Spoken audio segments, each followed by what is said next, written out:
8h13, votre invité Sonia Mabrouk est député européen. Bienvenue ce matin sur Europe 1 et bonjour François-Xavier Bellamy. Bonjour.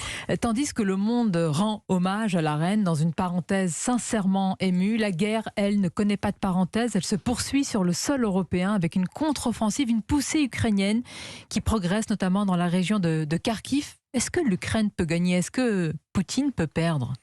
Je suis très loin d'être un spécialiste de géopolitique et je me garderai de faire des déclarations trop hâtives sur ce sujet, mais en effet, il semble que des événements très importants soient en train de se passer en Ukraine.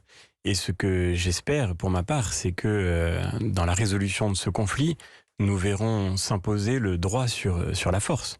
Parce qu'au fond, c'est de cela qu'il est question. Dans la manière dont Vladimir Poutine a décidé de manière unilatérale une agression complètement injustifiée de l'Ukraine, il a voulu faire prévaloir non seulement les intérêts de la Russie, mais aussi une certaine idée des rapports internationaux qui est fondée sur le retour de la violence qui primerait sur le droit des États à leur intégrité territoriale, sur le droit des peuples à déterminer leur destin. Et je pense qu'il faut se souvenir de cette leçon. Nous avons été nombreux et nous avons eu raison à dire qu'il était nécessaire de soutenir l'Ukraine dans ce combat.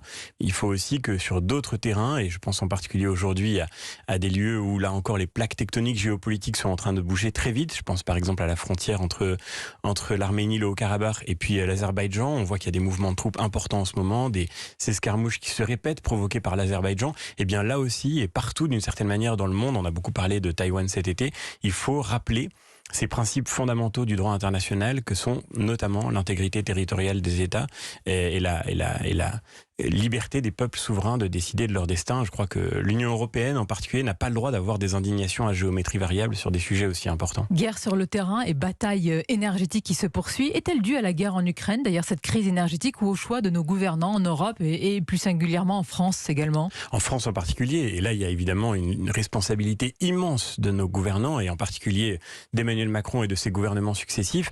Quand Emmanuel Macron cherche à nous faire croire que, au fond, les coupures d'électricité qui peut-être se dessinent pour cet hiver, l'explosion des factures d'énergie, en particulier pour les entreprises aujourd'hui qui ne sont pas protégées par le bouclier tarifaire, quand Emmanuel Macron cherche à nous faire croire que c'est le prix de nos valeurs et que c'est à cause de la guerre, eh bien c'est évidemment un gigantesque mensonge. La vérité, c'est que...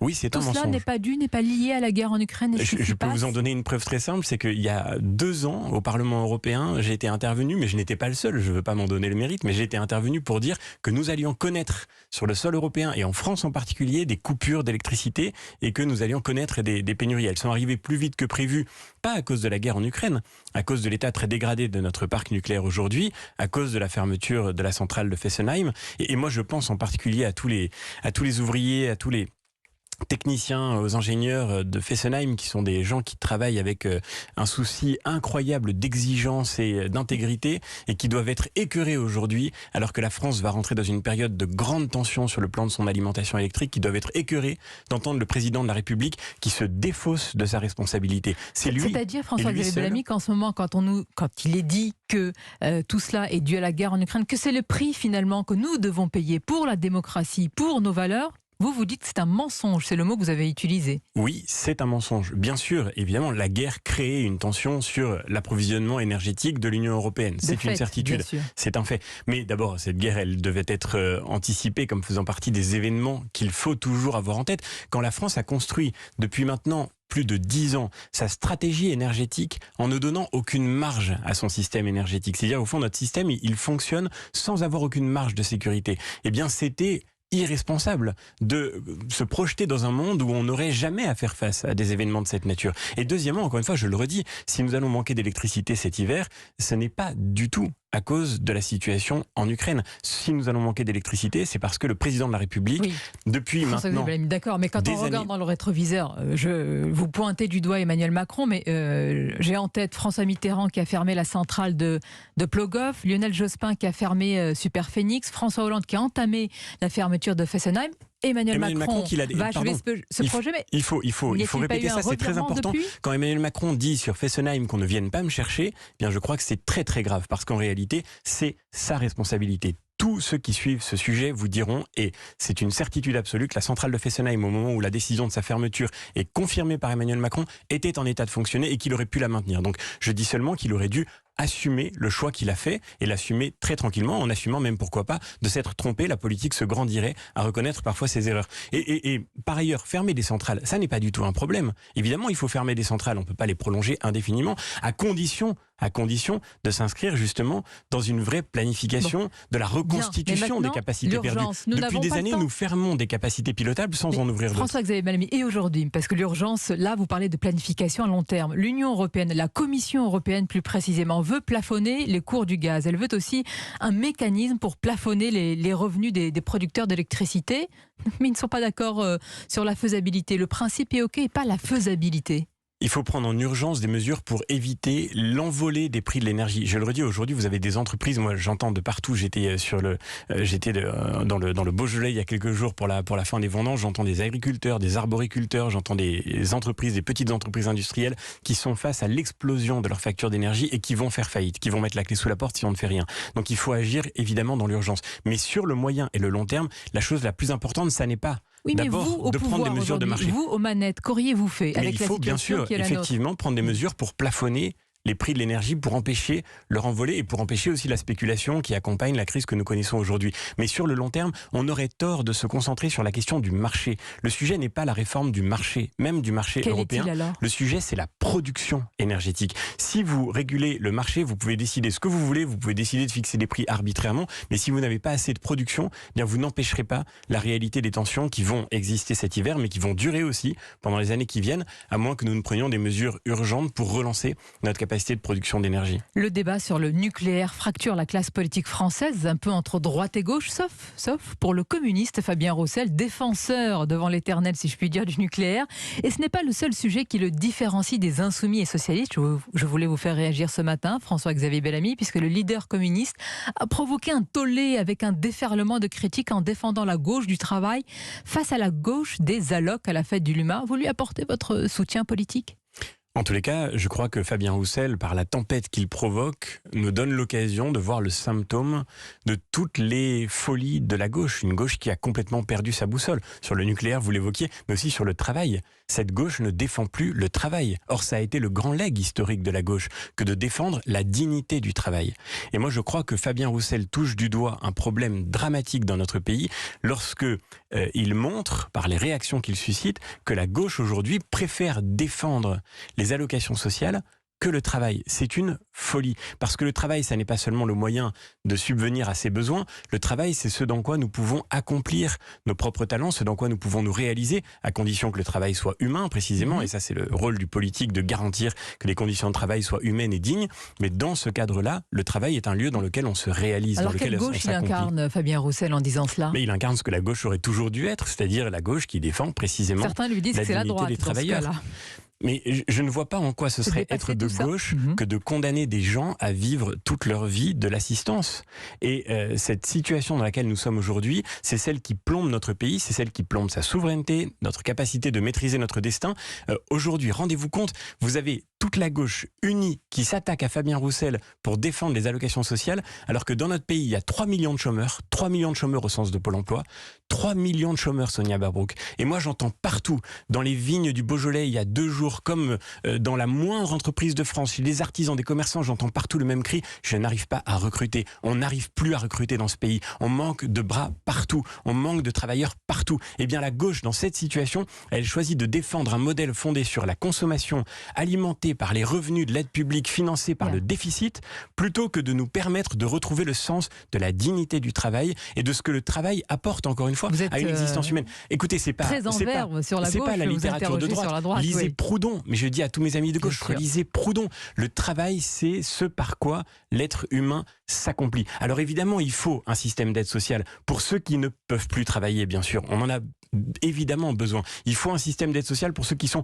temporairement frappés par le fait qu'ils ont perdu leur emploi. Mais la vérité de notre système politique aujourd'hui, c'est qu'il est fondé sur cette espèce de folie par laquelle on incite les gens à ne pas travailler. Faut-il aller, par exemple, hier, dans le journal du dimanche, un député LR, Alexandre Vincendet, proposait la mise en place d'un service d'accès à la citoyenneté des droits. Autrement dit, pour accéder aux droits, pour accéder aux aides, au RSA, il faut faire une sorte de service citoyen entre 16 et 26 ans, donner 3 mois en fait offerts au pays.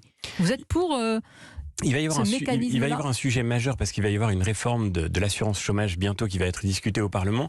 Et je crois que notre famille politique va défendre, elle doit défendre, et je partage ce sentiment avec Alexandre Vincendet, le fait qu'on doit permettre à chacun de retourner vers le travail. Et notamment quand on est au RSA, il n'y a aucune raison qu'on soit condamné à une espèce de passivité ou d'inertie. On doit pouvoir avoir l'occasion soit de se former, soit de contribuer par son travail à la solidarité nationale. Et je crois que c'est vraiment fondamental, non seulement parce que c'est l'occasion de rééquilibrer notre modèle social, mais aussi parce que c'est l'occasion de sortir tous ceux qui sont pour un moment privés de travail, de les sortir de l'enlisement dans lequel cela peut parfois nous conduire. J'ai été président d'une mission locale pendant des années. Je me suis occupé de jeunes qui cherchaient précisément du travail ou qui justement n'en cherchaient plus, n'en cherchaient pas. Et ce sont ces jeunes-là qu'il faut aller rechercher. Le taux de chômage des jeunes en particulier, c'est de ça que parle Alexandre Vincendet, il est dramatique dans notre pays. Et moi, encore une fois, je le redis, quand Fabien Roussel parle de la dignité du travail, Alexis Corbière lui répond qu'il faut surveiller son langage. Je crois qu'il y a là une sorte de schizophrénie typiquement.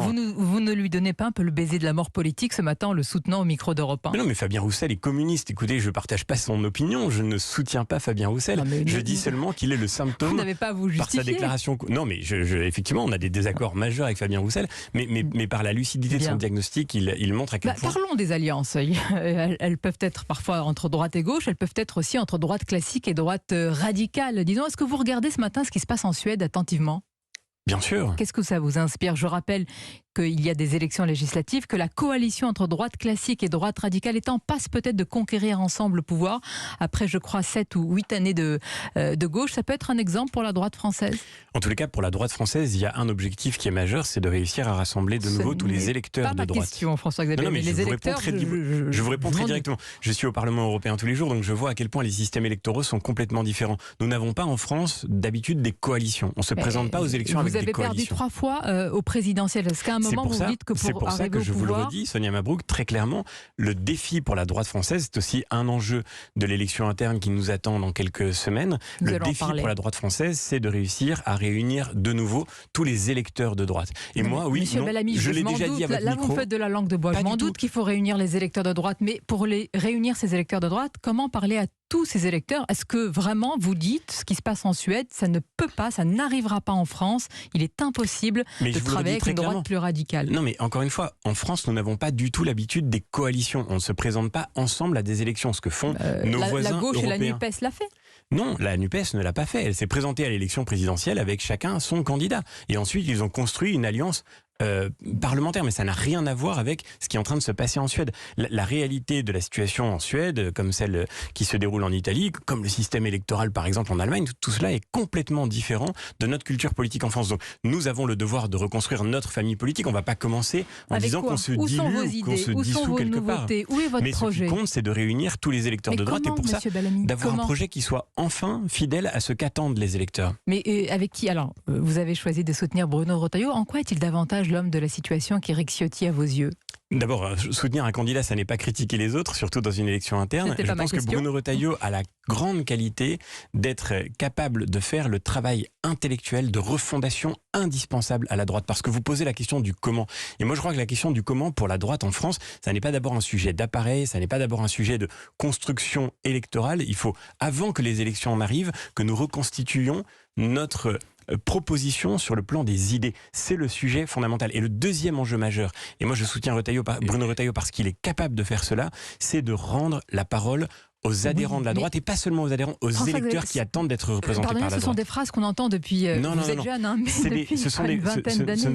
Rendre la parole aux militants, parler à tous les électeurs de la droite. Non, ça fait trop longtemps et je vois de l'intérieur de ce parti, ça fait trop longtemps, je le dis sans aucune langue de bois, qu'on n'a pas assez travaillé sur le fond, ça fait trop longtemps qu'on n'a pas produit une idée nouvelle, ça fait trop longtemps qu'on n'a pas renouvelé la manière de faire nos propositions. Vous avez été candidat pourtant aux européennes. Mais j'ai tenté de contribuer autant que je le pouvais, mais je vois bien à quel point notre parti doit, et c'est le parti qui doit faire ce travail-là. Et puis la deuxième dimension, c'est je vois bien aussi à quel point, sur beaucoup de sujets, je pense à des débats qu'on avait eus, y compris à votre micro, les investitures par exemple dans la région sud, sur beaucoup de sujets qui ont contribué au fond au discrédit dont souffre notre famille politique aujourd'hui, eh bien on ne donne pas la parole aux adhérents, ni plus largement aux électeurs de droite. C'est comme, vous voyez, si on avait un parti qui ne cherchait plus assez à représenter ses propres électeurs, et je crois que le défi est là. En un mot, on a parlé de la rentrée, elle a été marquée aussi par des débats ou des polémiques sur des barbecues, des jets privés et autres. Qu'inspirent ces débats aux professeurs de philosophie? Est-ce que parfois vous ne vous dites pas qu'il vaut mieux écrire des livres de philo que de parler de tels sujets? Ouais. Non, c'est une vraie question. L'un n'empêche pas l'autre. D'ailleurs, je reprends C'est les un soirées grand de la écart, philo au alors. Théâtre Hébertot à la fin du mois de septembre. Mais je crois que la politique aussi a besoin peut-être de retrouver le sens des vrais sujets. Et au fond, ce que m'inspire ces débats, c'est d'abord le sentiment d'une très grande immaturité de notre débat public. On est devant des défis qui sont majeurs et on se concentre sur des détails au lieu de parler de l'essentiel. Et je pense que c'est ce qui fait, on le voit d'ailleurs dans les déplorations même de Platon et d'Aristote sur la vie de la démocratie athénienne il y a 24 siècles de cela, ce qui fait la fragilité d'une démocratie, c'est le moment où les citoyens ne sont plus capables de penser ensemble les vrais sujets et de donner leur vraie importance aux enjeux essentiels auxquels nous sommes confrontés. Merci François-Xavier Bellamy, une belle conclusion. Au-delà des clivages politiques, pensez à ces vrais sujets. Merci d'avoir été notre invité ce matin et bonne journée à vous. Merci beaucoup.